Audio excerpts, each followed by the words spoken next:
Okay,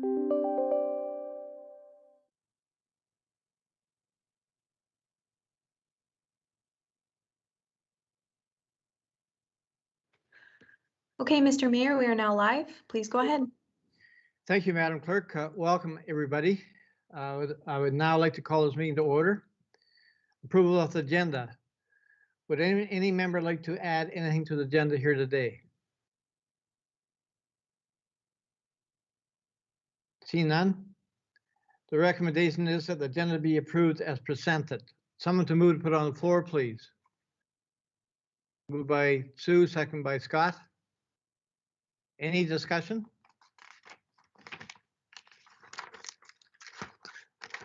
A show of hands, all in favor?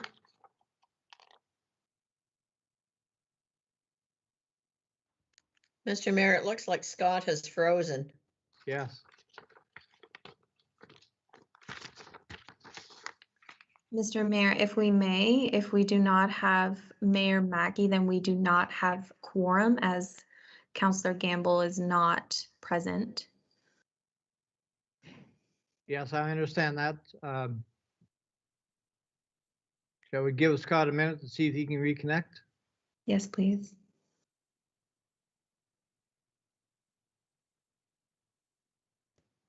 I can see Mr. Mackey there now. Mayor Mackey, can you see us and hear us?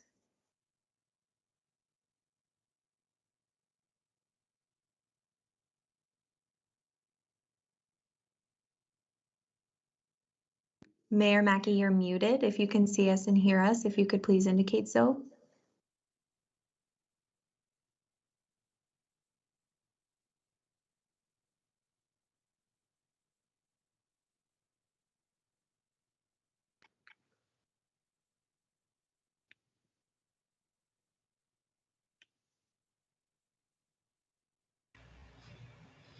Brittany, I'm just sending Mayor Mackey a text, and I'll check in with Deputy Mayor Gamble. He was speaking to the mayor this morning about attending not all that long ago. So, Mr. Mayor, if we may move to take a 5-minute recess. So it'll be, thank you, Madam Clerk. We'll take a 5-minute recess.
Brittany, I was just speaking with Deputy Mayor Gamble, and he's trying to get in. Does someone need to let him into the meeting? I do not see him waiting in the lobby. I will resend him the link for him to Okay. on. Yeah, he said he's tried it twice, and it's just sitting there, and it just said it's waiting for someone to ask him to join, which is a strange wording. So.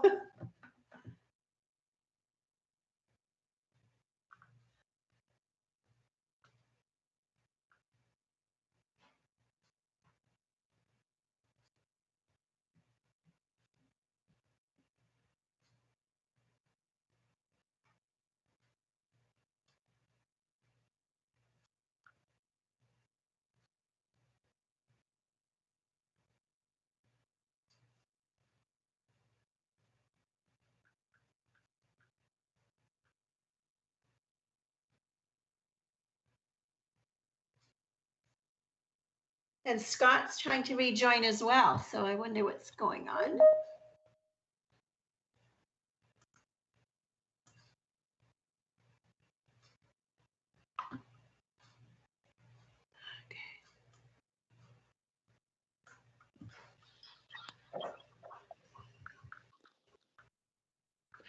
Hi, Mayor Mackey. Can you hear me? Yes, we can now see and hear you. Can you see and hear us? You'll only see Patty right now. I can see Patty, yes. Okay, I just signed in with my phone.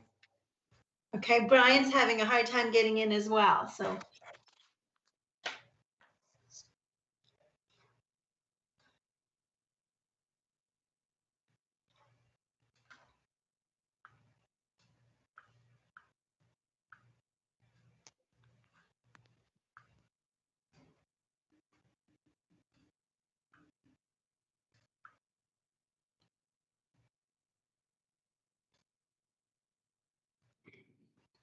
Mr. Mayor, if we can just take 1 or 2 more minutes to allow Brian Gamble to join the meeting.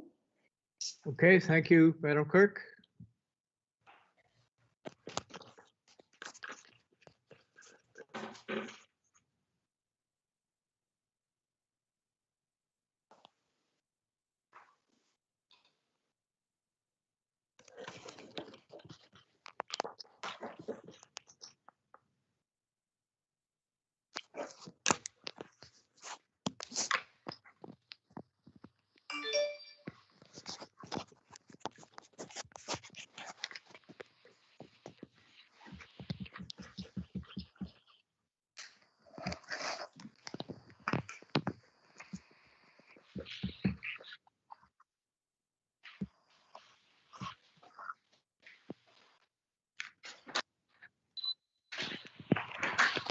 Okay, Mr. Mayor, as we now have a quorum, I will continue to work with Councillor Gamble in the back end to try and get him connected. But if we may, I would suggest we move forward with the agenda. So Brian, if you could please re-enable the live stream.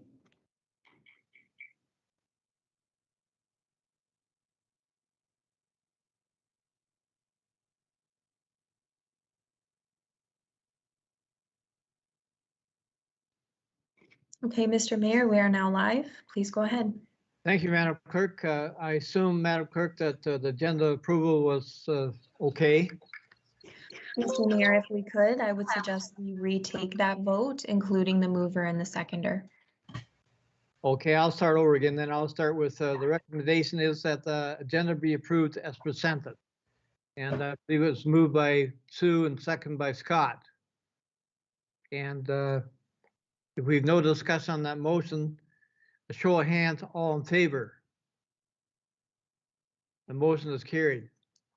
Okay, moving on to our agenda.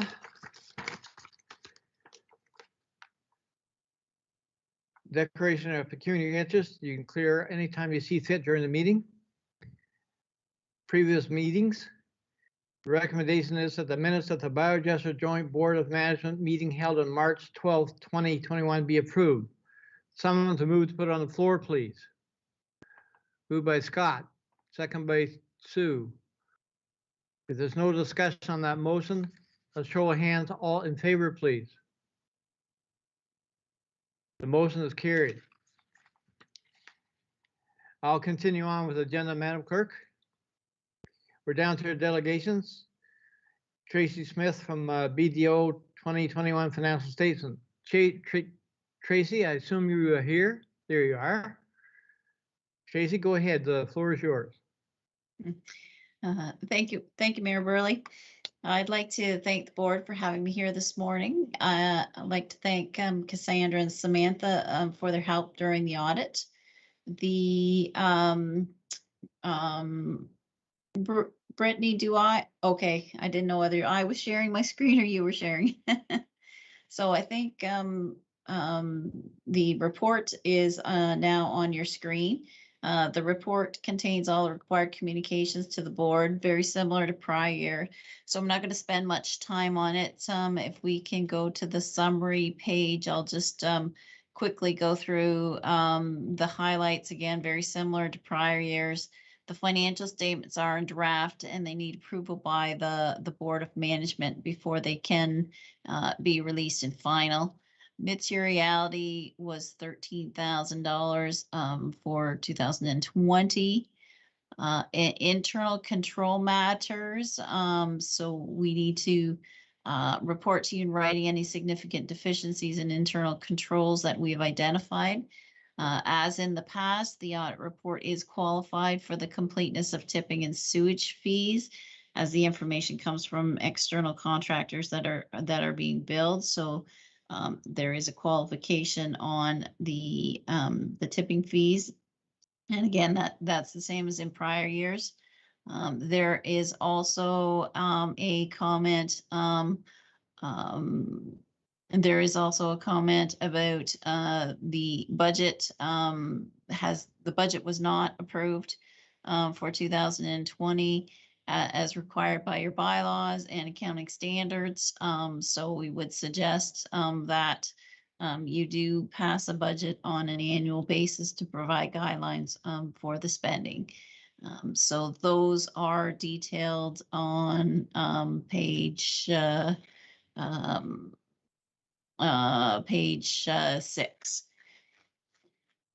The next page of the summary, unadjusted differences. There were some unadjusted differences. They only relating to accounts payable that were not accrued. 5,837 was the total, so it's not material. So we can issue our audit opinion with just the qualification for the completeness of the tipping fees and the sewage fees. So again, not spending a whole lot of time on those. You've seen them in your own individual municipalities. So I'm going to turn directly to Appendix A for a high-level overview of the financial statements. So we'll just have to scroll through. You may want to look away from your screen for a minute while we scroll through to the audit report, which is on page 2. So the draft financial statements have been prepared by management. It's the auditor's responsibility to provide an opinion on those financial statements prepared by management. And an audit opinion is the highest level of assurance that we can provide as a public accounting firm. As discussed, our opinion is qualified for the completeness of tipping and sewage fees. So you'll see that in the 3rd paragraph. In the 2nd paragraph is our opinion that except for that matter, the financial statements do present fairly in all material respects the financial position of the Biodigester in accordance with Canadian public sector accounting standards. The next page of the audit report is the responsibilities of management and those charged with governance, and that those responsibilities are defined in detail. And then at the bottom of that page and the next page is a very detailed explanation of the responsibilities for the auditor's responsibilities. The audit report is dated for today. If the board approves the financial statements, then we can issue the finals once we have a representation letter and do some subsequent event work. On page 5, you'll see the statement of financial position or the balance sheet. So that's a point in time as of December 31st, 2020. On December 31st, 2020, total assets were $705,000. The only real significant change from the prior year is the accounts receivable. Samantha have been working diligently to collect all the old receivables. So there's a significant decrease in the accounts receivable, and you are now down to just you were just down to current receivables at that point. So So that's good that those receivables were able to be collected and cleaned up as of December 31st, 2020. The liabilities totaled 414,872. The only significant change there related to accounts payable, and that's just strictly due to the timing of the trade payables and what was going on at year end. At year end, there was some repairs and maintenance being done. So those amounts were accrued and paid subsequent to the year end. The tangible capital assets were 2,762,000. Those are the assets at cost less amortization. And so that brings you down to the accumulated surplus of just over $3 million. So the accumulated surplus does include the tangible capital assets of 2.7 million. There's also capital reserves of 477,976, and that has not changed from a number of years. Those funds, those capital reserves are held individually by the municipalities of Chatsworth and Georgian Bluffs, and you'll see those amounts reflected up above in the asset in the assets of 238,988 for future capital from both Chatsworth and Georgian Bluffs. So it shows there as an asset, a receivable from the municipalities, and is also included in the equity as a capital reserve of 477. The remaining difference in the accumulated surplus is the deficit. The deficit is accumulated deficit is 187,667. We'll look at that in just a minute. So you'll see those numbers in the appendix. The next page is the statement of operations and accumulated surplus. The total revenues for 2020, 281,131. So again, no significant changes from the prior year. There is no budget amounts as the budget was not approved. And there wasn't a budget prepared, so we can't compare to the budget. We can only compare to the prior year. So there hasn't been much activity, change in activity from 2019 to 2020. The total expenses for 2020 were 484,883. So some shift in the expenses, some were up and some were down. The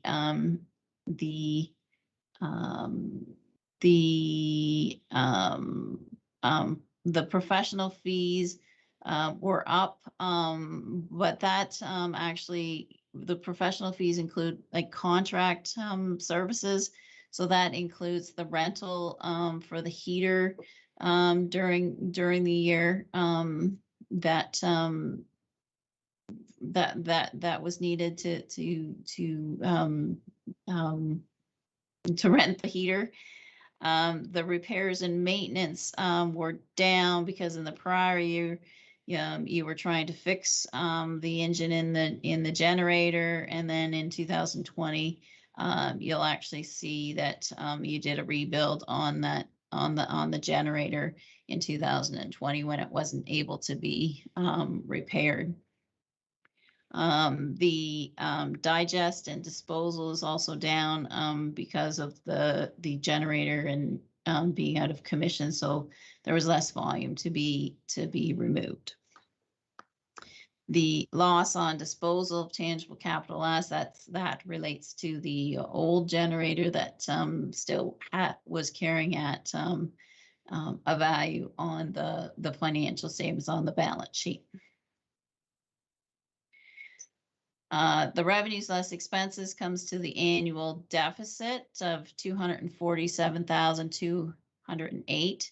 That annual deficit includes amortization, so that's not the operating deficit. If we go to the next page, we take the annual deficit of 247,208, and we add back the amortization and the loss on disposal, and then we actually deduct the capital purchase for the engine in the generator rebuild.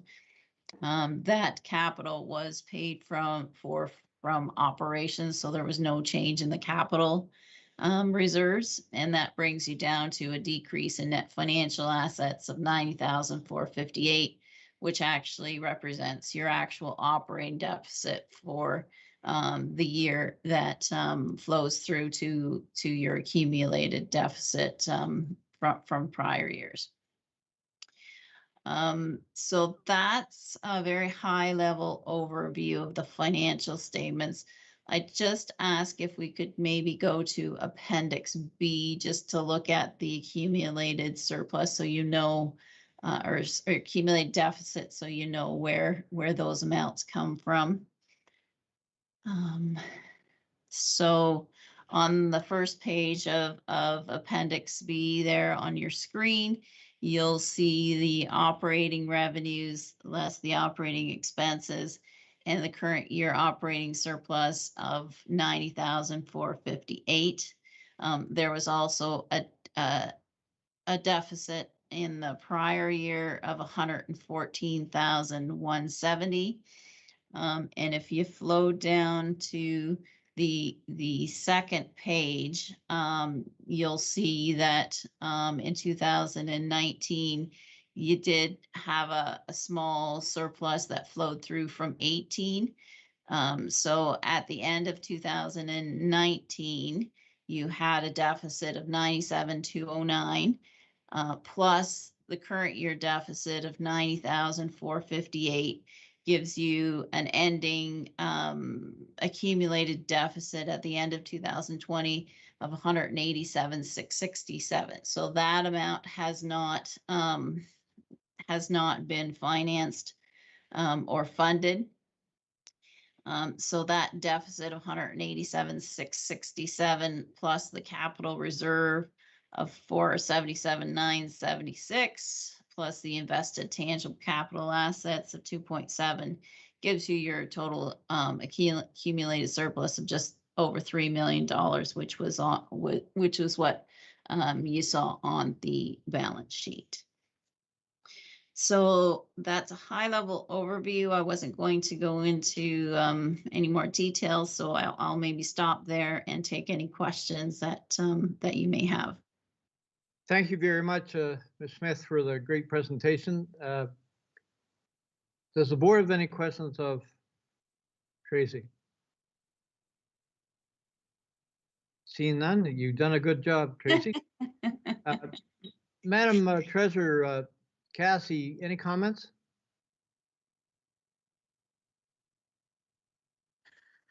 No comments from me, Mr. Mayor. I'm happy to have this one wrapped up. But I do just want to emphasize the importance of passing a budget each year, as currently our 2021 budget has not been officially passed yet either. So it is something that, both townships need to prioritize, and hopefully we can get 2021 approved shortly. Thank you, Cassie. See no questions. I'm going to read the recommendation I have before me. That the 2020 financial statements for the Biodigester Joint Board of Management be approved as presented. Someone to move to put on the floor, please. Moved by Sue, second by Scott. Madam Treasurer, Clerk, Brian is not with us yet. That is correct. Councillor Gamble has not yet joined the meeting. I have sent him the meeting link a couple of times and will continue to do so. Thank you. Okay, is there any discussion on the motion before us? Seeing none. Show of hands, all those in favor? That motion is carried. Thank you. Again, thank you, Tracy. Thanks for having me. We'll see you again next year. Okay, moving on to our agenda, we're down to our next presenter, Ben Samuel. GHD, Biogrid System Decommissioning and Recommissioning. I'm going to turn the floor over to you, Ben. Thank you very much. I'm going to attempt to screen share here, so hopefully in a moment you'll see a brief slide deck that we've got set up. Ben, sorry to interrupt, but I see you have another person with you. Do you want to introduce that person? Certainly. Myself first, I'm Ben Samuel. I'm with GHC. I had a hand in preparation of the two memoranda that we're going to talk about today. With me today is Etienne Bordelot. Etienne is the project manager from GHC side, and he's also involved in the feasibility study work that's ongoing for the same site. Welcome aboard. Thank you. And Ben, can I just add, we also have Indra Maharajan here as well from Aqua, who is a project manager for the project on behalf of the joint board. Okay. Go ahead, Ben. Okay. So what we'd like to do today is just talk briefly about some of the project roles, give a little bit of context for the mothballing memo that we were putting forward today, and then as well relate that to the feasibility study that's ongoing. So we'll give an overview of the purpose and the findings. It's actually broken into two pieces. We have a memorandum for the decommissioning, maintenance, and recommissioning, and then we have a separate memorandum for valuation. And then we'll have a brief next steps and likely plenty of time for questions. As we go through this, it will definitely not be a line by line of the memos. They're fairly exhaustive and have lots of supporting tables and things. So we'll be talking just at a high level. And as I said, leaving time for questions at the close. So the first thing is some of the project roles for the preparation of this information. The RFP and the purchase order was issued by the Township of Chatsworth. Aqua, as Etienne said, is the project manager for this phase, and GHC is a consultant.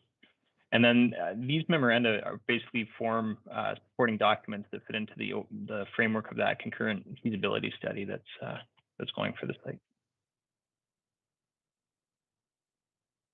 So the objective of this portion was to basically provide information. We're providing information in this case on the scenario to cease current biogrid system operation, to continue just the sewage lagoon system operation, and to define an estimated valuation of the site systems and the permit. And again, we have a concurrent feasibility study that's going to review the potential feasible options for enhanced operation of the biogrid system, with the objective of this information being there to support and give, I guess, give you the information you need to move forward. So overall, the two projects are intended to assist the joint board in making informed decisions, and to decide about continuing or mothballing and or separate operations of the biogrid system from the lagoon operation, the lagoon sewage system. So we do have scenarios that are being examined, such as the baseline case, the mothballing, which is what we're going to talk about today. And then we have further scenarios that are outlined that involve things like maximizing the FIT contract, changes to maximize digester capacity, so we can increase the organics, and then changes to maximize the site footprint, extending out to that 2023 and 2030 timeframe. But again, today we're focused in on this supporting information that comes in the form of tech memos number 1 and number 2 from us.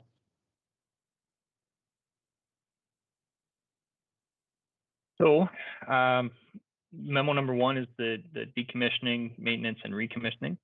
And then memo number 2 is the valuation. Memo number 1, basically what we've done is broken out, assuming a 5-year period where the system would be decommissioned. So we've defined tasks and recommendations and some cost opinions for the decommissioning for that 5-year maintenance period, and then for recommissioning after the end of the 5-year maintenance. we explain in more detail in the memos, but we do outline the tasks fairly specifically, and they include things like discharging the contents, flushing of lines, disposal of the accumulated material, and disconnecting the smaller equipment and electrical equipment where possible. Positions where we'll set the valves so that they can provide drainage over the time that the equipment shut down. And I guess it is worth noting too that there's some specific processing that needs to be done. The material that comes in at the head of the plant, there is a time frame involved, so we can't just throw the switch and turn it off. Some of that material needs to be moved through the stages of the processing to make sure that it can be disposed of properly. So again, very high level summary. The estimated decommissioning cost came in at about $420,000, and a large portion of that cost is the disposal of materials. We do find that even when we empty out a digester, we end up with some material at the bottom that doesn't process, that needs to be cleaned out, and that's where a large chunk of that $420,000 comes in.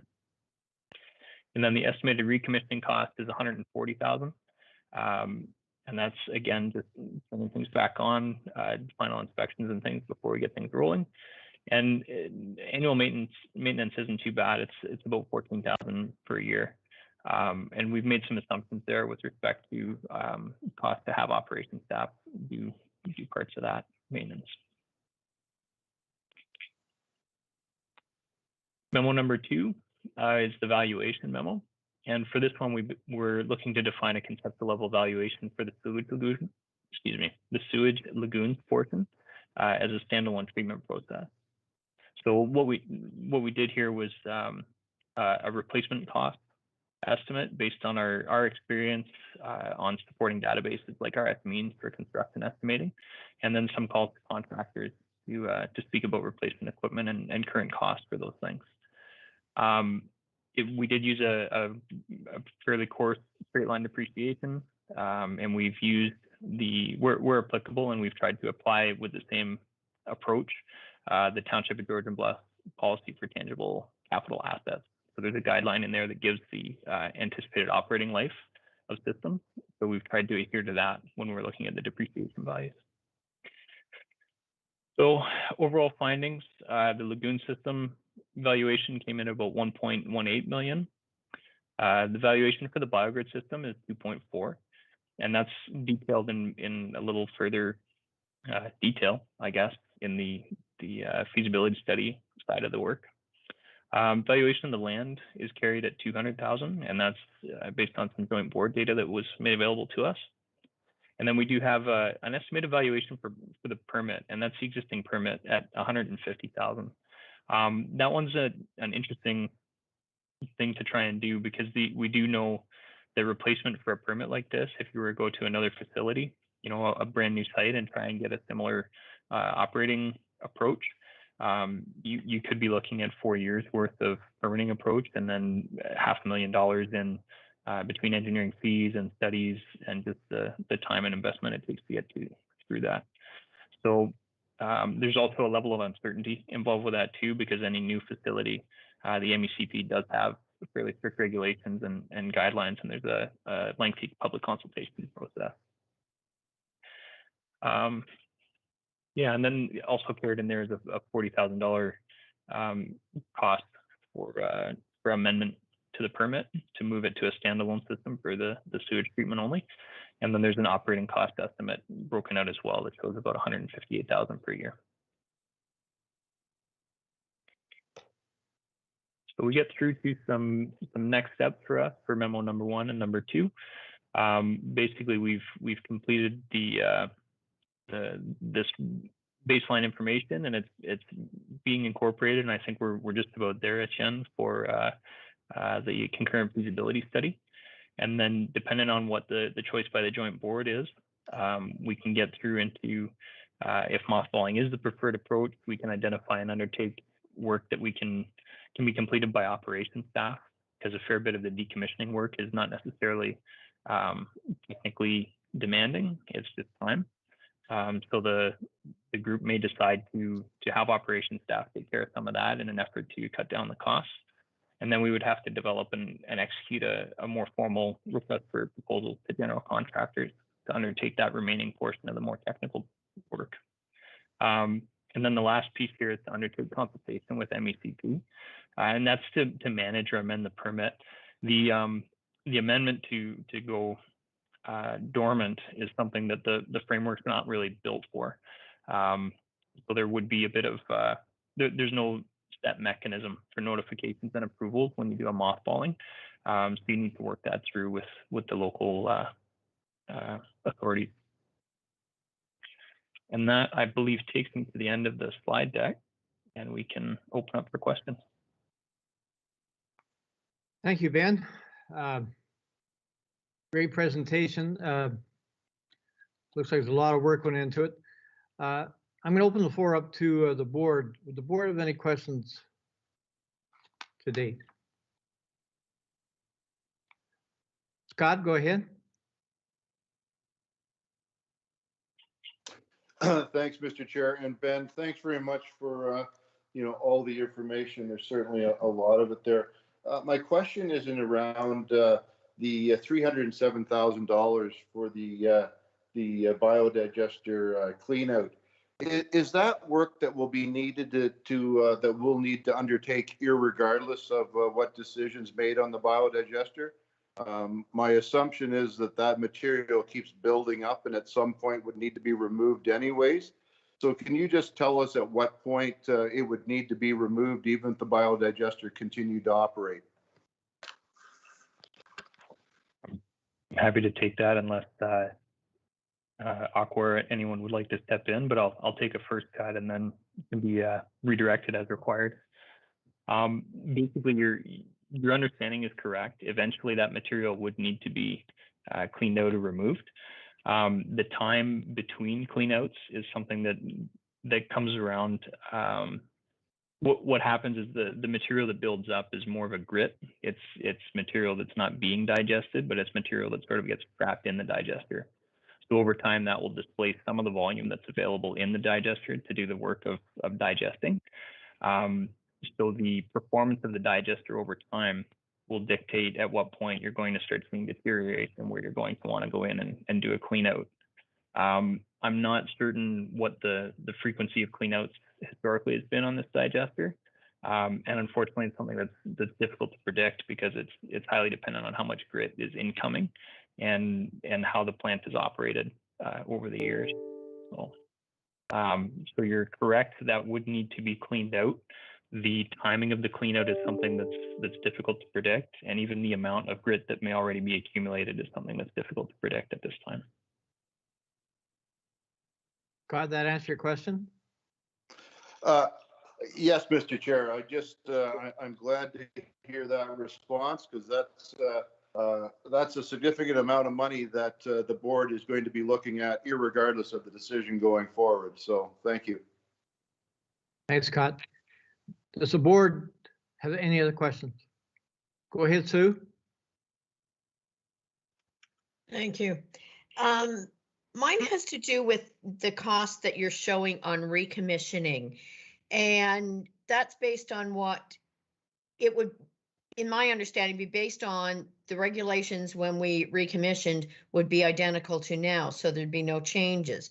So we can't guesstimate at how much any changes in regulations would add to the costs. That would be my concern, is that those regulations aren't going to stay the same. Can you speak to that?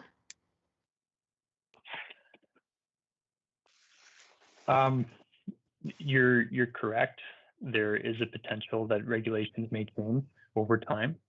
Over a 5-year period, it's the likelihood that, trying to think how to phrase this. Historically, I haven't seen much application, like retroactive application, that would impact a facility like this. But that risk is always there. To be honest, that risk is there regardless. We did have a few years back enforcement blitz that came through, for example, and went through the digester gas management facilities for multiple facilities across Canada. or sorry, across Ontario, and that resulted in a fair amount of orders to correct and that sort of thing. And anytime we do any kind of modification or edit to how we operate a facility, it does open up the door to MECP reevaluating. So there's always a risk ongoing, I guess, that a regulation will change or a governmental approach will change, or that just the level of enforcement will change. So you're correct that is a risk. In a 5-year period, I personally think the risk is relatively low. But if you were to ask me to pin that down, it would be a difficult thing for me to do. Okay, Thanks, thank Ben. you. I have a second question as well, if I may. Go And ahead. it has to do with on the memo 2, page 10,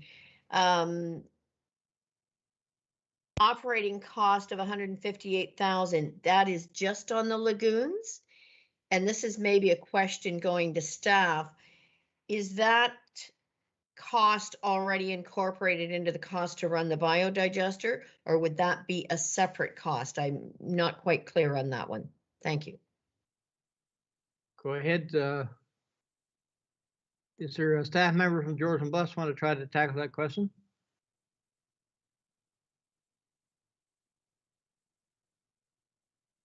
It's all fairly quiet.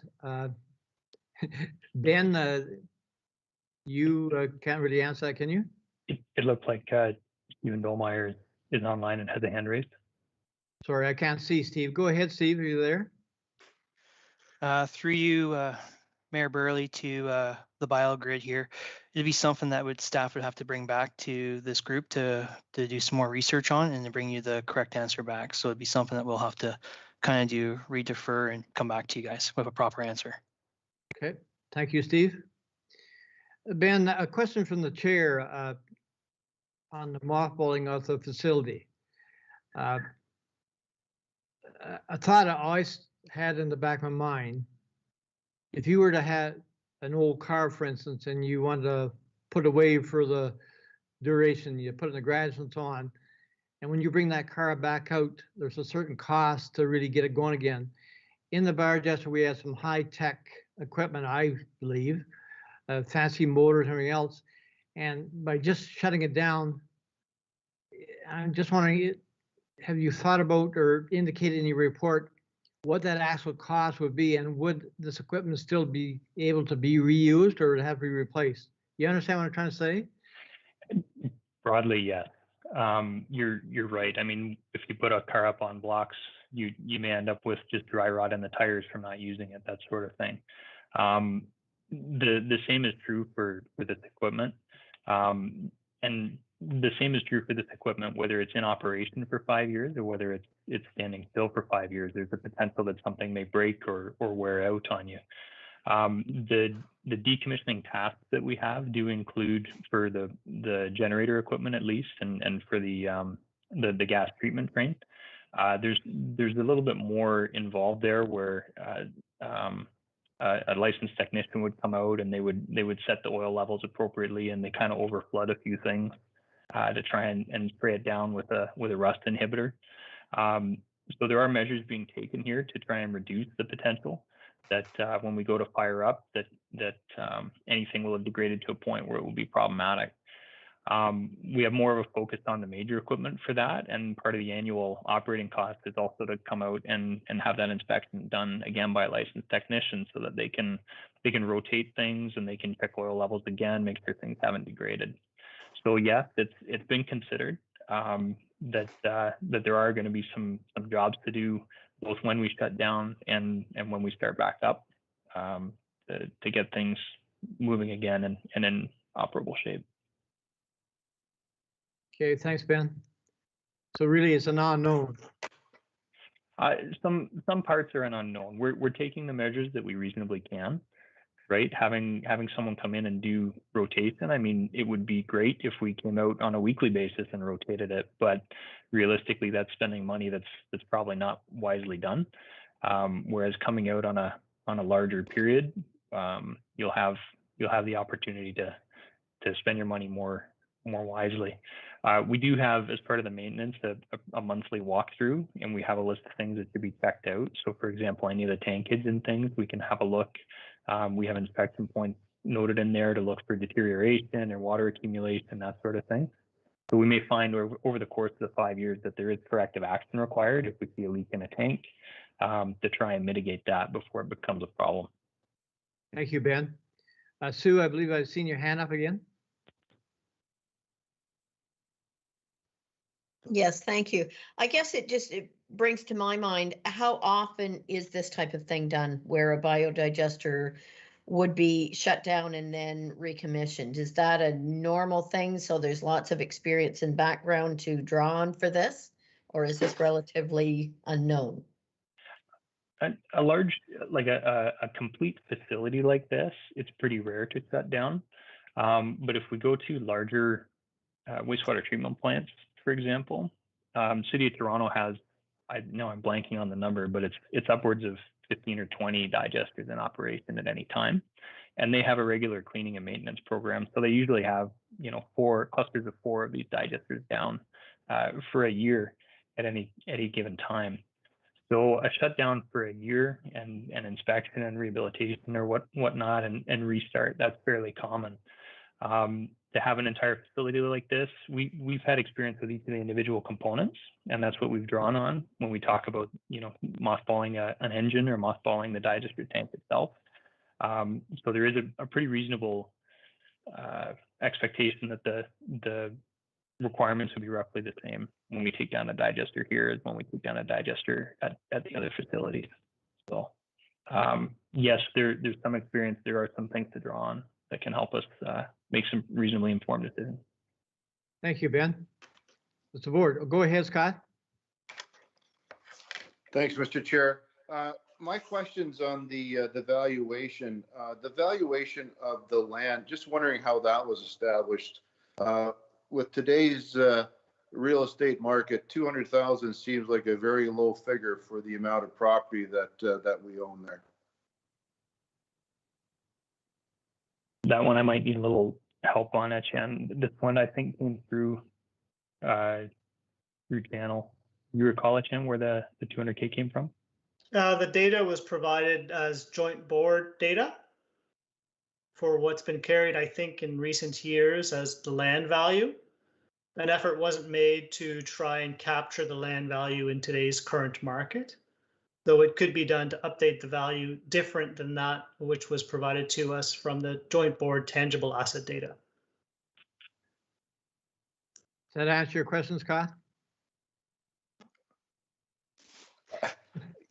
Yeah, I guess it does. It just certainly, there's building lots, that are an acre and a half that go for 200,000. So it just seems to be, a very low figure in my mind. I wonder, would there be any comment from George and Bus staff? And I cannot see anybody, so if there is, please speak up. Hi, Dwight, it's Cassie. I can speak up. So, land values are hard. So, when I look at what that facility is currently assessed at by MPAC, that includes like all the buildings and stuff on it. Yes, the market has shot up considerably over the last year, but a lot of times when appraisals are performed on land, you don't look at current, you also look at trending. So, if you want a proper appraisal done, we can certainly hire, a real estate professional to do that. The property itself is, sorry, I'm just going to look up how much property is there.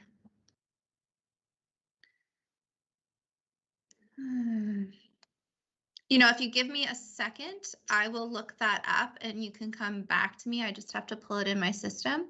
But I hear what Mayor Mackey is saying, and it is a difficult number to predict, right? Like, it's only worth what someone will pay for it. And, in a month from now, that number could change substantially if the market slows down.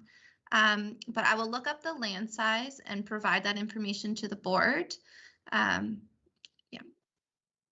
Thank you, Cassie. Al, any comment?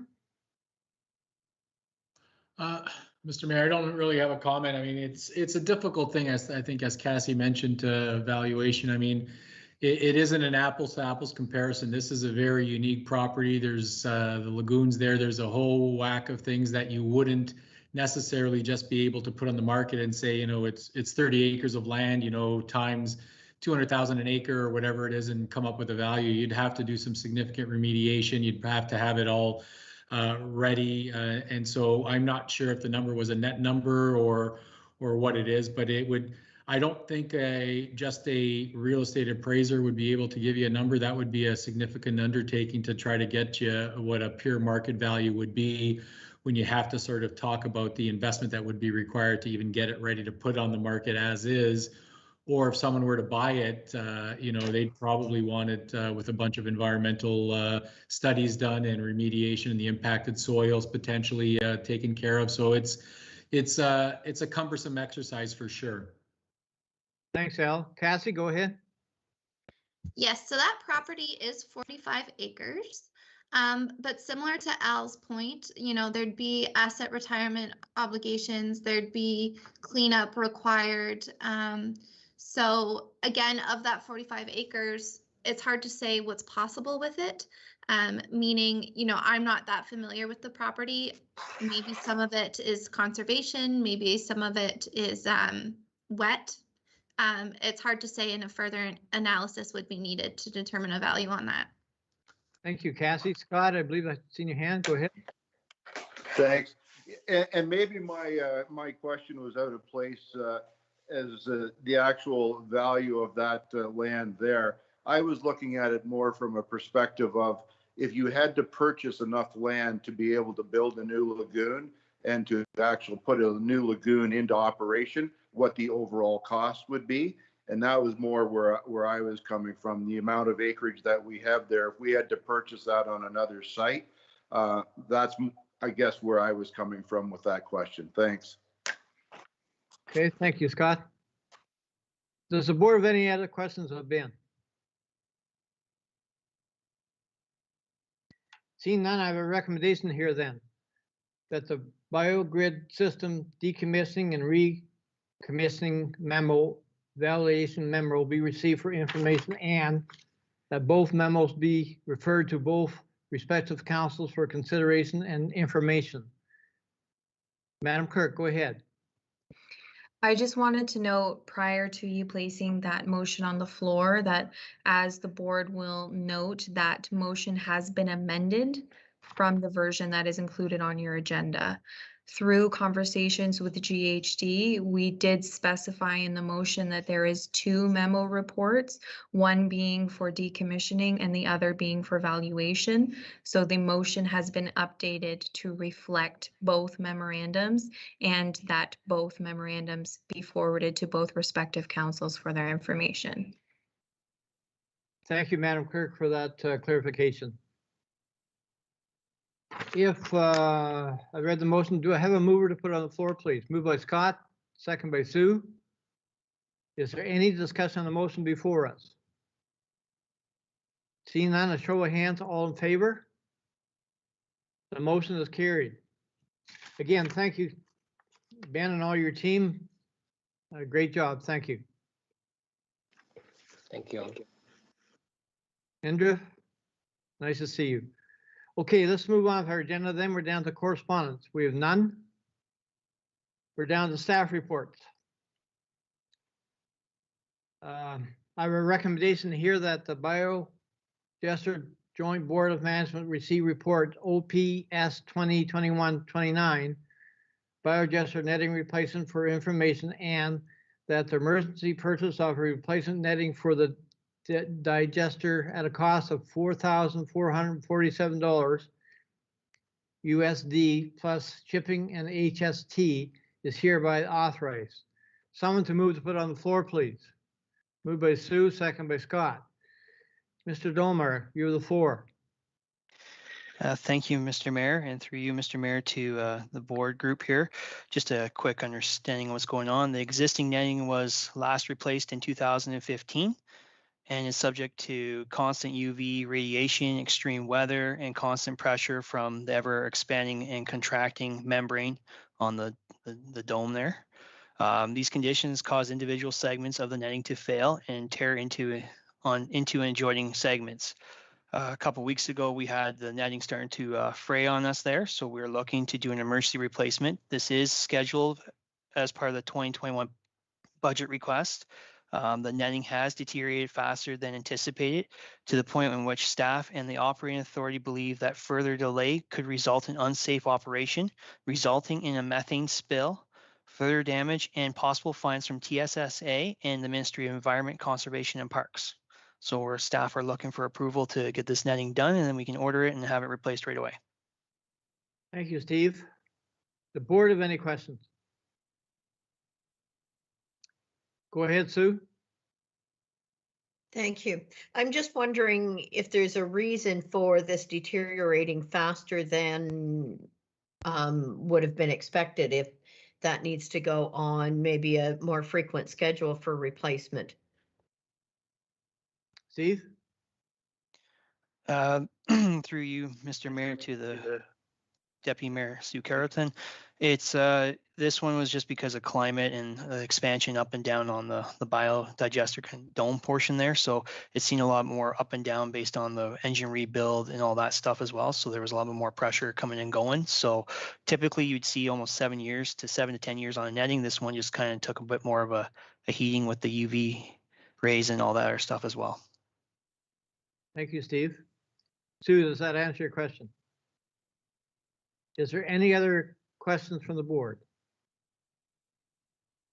I guess I'm going to turn it over to both CAOs. Any questions from you guys? Well, Nothing here, Mr. Chairman. Al?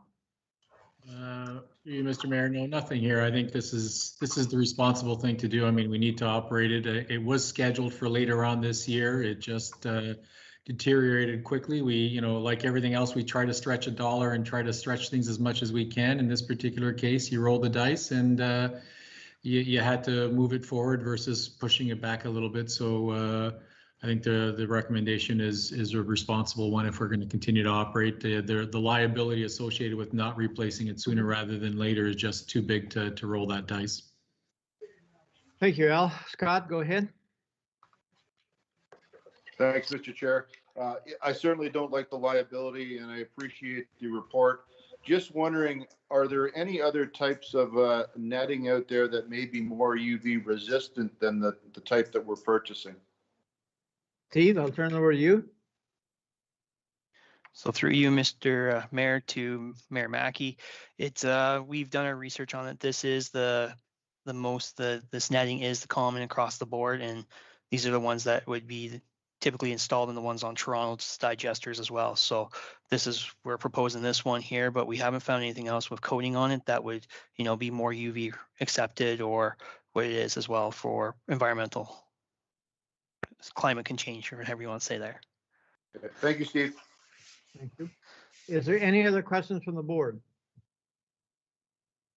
Seeing none, then we have a motion before us. A show of hands, all in favor of the motion on the floor. The motion is carried. Okay, down to our next report about the heat exchanger. I have a recommendation here that the Biodigester Joint Board of Management receive report OPS 2021-30 heat exchanger replacement for information, and that the emergency purchase of a replacement heat exchanger for the genset at a total cost of $7,217.10 plus shipping and HST is hereby authorized. Someone to move to put on the floor, please. Moved by Scott, second by Sue. Mr. Dolmar, I'll turn it over to you again. Thank you, Mr. Mayor. Through you, Mayor Burley, to the board group. Just to give you a quick update, the heat exchanger is responsible for cooling the generator engine by not functioning at 100% to lower the overall temperature of the generator. The generator engine is running at a maximum of 55% efficiency. The current heat exchanger has been cleaned multiple times to try to improve the efficiency. However, due to the debris buildup within the cooling tubes, regular cleaning is failing to moderate the temperature. So staff are spending a lot more time trying to keep the heat exchanger, excuse me, a little bit cooler so that we are cleaned up, so that we can have cool air, so that we can generate more electricity to be backfed into the hydro grid. Right now, we're having the problems trying to maintain and keep up. So with the addition of this heat exchanger, this would help us out. And then this would also be part of the benefit of when we did the engine rebuild. We were trying to kind of save some money at that time when we were doing the engine rebuild. This is now the time to look at doing this process. Thank you, Steve. Steve, was this part of our 2021 budget? This one here was, yes, it was actually. Sorry, I'm just going through it right now. Okay, thank you. Does the board have any questions? Scott, go ahead. Thanks, Mr. Chair. Thanks for the report, Steve. Can you just tell us how long, what the life expectancy of the heat exchanger is, please? Through you, Mr. Mayor, to Mayor Mackey. Roughly about, heat exchangers should last us roughly about 7 to 10 years, depending on what the debris buildup is in there and also our cleaning practices. Because we're trying to stretch the equipment to go as long as we could. This one here is the original one that was on the plant from the day one when we had the plant. So it is past its life. It does need to be replaced. Thank you. Thank you, Steve. Any other questions of the board? See none. Before I ask the vote, does either one of the CAOs have any comment? No, again, I think operationally this is right for our system if it's going to help that generator improve its efficiency. So I'm fine with it. Okay. Al? Yeah, I agree with the staff recommendation. I mean, when you're talking about expensive equipment and, you know, it has to operate at a certain temperature to stay efficient. And if you don't, the consequences of not having your equipment operate at full efficiency could be a lot more than $7,000 as a consequence. So, you know, it's par for the course. If you're going to run an operation like this, like your car, like any other piece of machinery, you need to make sure that all the components are working properly. It maximizes the life of the other components, and if you don't, then the costs are going to far exceed what you're doing in terms of preventative and demand maintenance. Thank you, Al. If the board has no other questions, I'm going to ask for a vote on the motion before us. A show of hands, all in favor of the motion? The motion is carried. Excuse me. Moving on for our agenda, we're down to public question period. Madam Clerk, was there any questions come in from the public? There was not. Thank you. We've no unfinished business. We've no new business. We've no closed sessions. Our next board meeting will be at the call of the chair. So we have no other business here today. I'll ask for adjournment of this meeting. Moved by Scott, second by Sue. There's no discussions. A show of hands, all in favor of adjournment. We're now adjourned. Thank you, everybody.